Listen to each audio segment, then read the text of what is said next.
Comment agencer notre salle? Bien, concernant votre salle de soins, alors vous pouvez avoir déjà deux options. C'est soit d'avoir un local extérieur ou bien de travailler chez vous. Si vous travaillez chez vous, privilégiez une pièce qui sera réservée à vos soins. Moi, j'ai déjà vécu une expérience avec une collègue où j'ai vécu un soin où elle me le faisait dans sa salle à manger qui faisait aussi office de cuisine. Honnêtement, même avec des paravents, c'est pas forcément euh, agréable pour, j'allais dire, celui qui reçoit le soin. Voilà. Donc, sachez-le. En tout cas, si vous n'avez que cette solution-là, faites vraiment un espace avec des petits paravents, quelque chose de chaleureux, d'agréable. Ça, c'est essentiel. Vous allez pouvoir, bien sûr, installer une table de soins ou autre chose, hein. Vous pouvez aussi travailler au sol avec un futon ou autre, mais attention au sol, il faut que les personnes puissent justement s'accroupir, même vous, hein. Donc faites attention à ça. Ayez des chaises confortables aussi, parce qu'un soin, ça peut se faire aussi sur des chaises, hein. C'est tout à fait possible. Des coussins, des couvertures, ça c'est essentiel. Couvrir la personne, c'est essentiel pour deux raisons. La première, c'est parce que l'être humain, d'une façon générale, quand il est couvert, il se sent en plus grande sécurité. Voilà. Et puis la deuxième chose, c'est que quand les personnes s'allongent et puis qu'elles commencent à se relaxer, eh bien le corps se refroidit. Donc une petite couverture quand il fait -10 et puis un petit drap quand il fait plus 30 degrés. Voilà. Donc, couvrez les personnes. Ensuite, il va y avoir aussi quelque chose de très important, c'est la neutralité de votre lieu. Neutralité, alors dans la décoration, je ne vais pas vous dire ça parce que vous allez y mettre de votre énergie, donc, mais c'est neutralité dans les odeurs, dans les sonorités.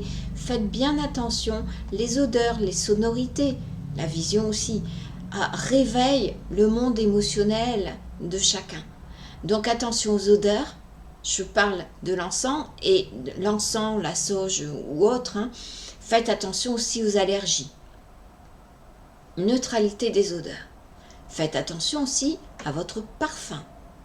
En général, je ne mets pas de parfum pour éviter de réveiller quelque chose chez la personne. Les sonorités, faites attention, si vous mettez une petite musique douce, privilégiez quelque chose d'agréable, les bruits de la nature, voilà. Faites attention avec les chants, avec les mantras, des choses comme ça. Vous ne savez pas qui vous allez recevoir. Donc privilégier quelque chose de neutre, c'est important. Et cette neutralité, il faudra que vous la retrouviez aussi à l'intérieur de vous. Pouvez-vous nous en dire plus sur l'accueil et aussi sur certaines croyances? Alors comment vous allez accueillir la personne? Déjà, j'espère que vous allez l'accueillir avec un grand sourire, parce que sinon, elle risque vite de partir. Donc, une fois qu'elle est dans la pièce, eh bien, faites-la s'allonger ou alors s'asseoir, ça va dépendre de ce que vous allez mettre en place comme soin. En général, les personnes restent habillées. Et ça, il faut prévenir les gens, d'accord? Donc, sachez-le. Maintenant, on va passer à des choses qui sont reliées à certaines peut-être croyances, mais croyances qui nous font faire des choses, j'allais dire, pas très judicieuses. On nous dit souvent qu'il faut éviter de croiser les jambes, les bras pour effectuer un soin énergétique. Voilà. Et on dit, spontanément, on va vous dire, ah non, non, non, pour faire un soin, on croise ni les jambes ni les bras, ça laisse pas passer l'énergie. Voilà ce qu'on dit. C'est une erreur totale. D'accord? Pour vous faire comprendre, je vais vous donner un exemple.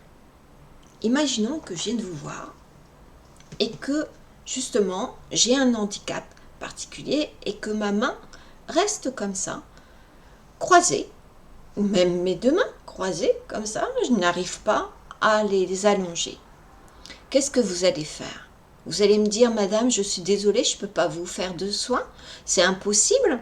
Ou alors vous allez me dire, attendez, il faut tirer sur votre bras pour qu'il s'allonge et puis après je vous ferai le soin. Donc ça, c'est des choses aberrantes.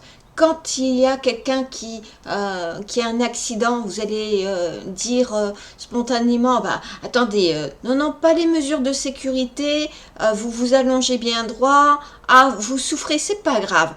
Moi, je vous fais le soin énergétique, il ne faut pas que vous croisiez les jambes et les bras. Sinon, l'énergie, elle passe pas, ça ne va pas le faire. Ça, pour moi, c'est complètement stupide. En fin de compte, c'est une mauvaise compréhension de quelque chose. C'est que, oui, si la personne croise, par exemple, ses bras là, voilà, elle croise ses bras ici, et que vous venez scanner, vous ressentez quelque chose en passant la main, là, par exemple, au niveau de son poignet. Voilà, vous allez ressentir, et puis, vous n'allez pas identifier tout de suite, si vous n'avez pas l'habitude en plus, si ça vient du poignet ou bien de la cage thoracique. Voilà.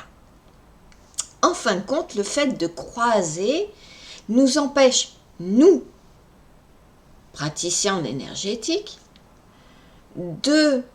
d'identifier plus facilement si la source de l'inflammation ou autre est le membre qui est là, avec le poignet, ou si c'est la partie du corps qui est au niveau de la cage thoracique ou le cou ou autre. D'accord? Donc c'est simplement pour ça que l'on dit aux personnes de mettre ses bras le long du corps. Moi, pendant longtemps, j'ai eu une personne que j'ai accompagnée, elle mettait toujours ses bras comme ça. J'ai toujours fait les soins et ça a toujours très très bien marché. Elle avait besoin d'avoir ce réconfort, c'est une protection.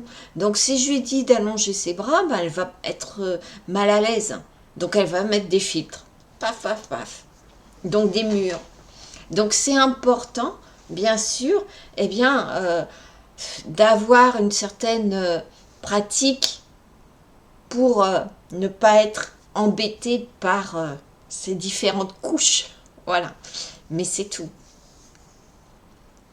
Voilà pour la question de croiser les jambes, croiser les bras.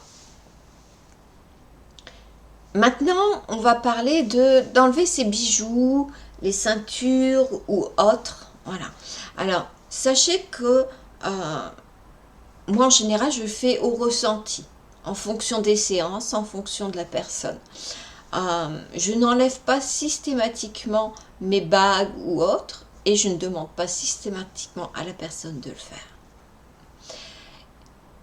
Notamment, vous le verrez, mais imaginons que vous ayez une personne qui a une bague de famille ou une alliance.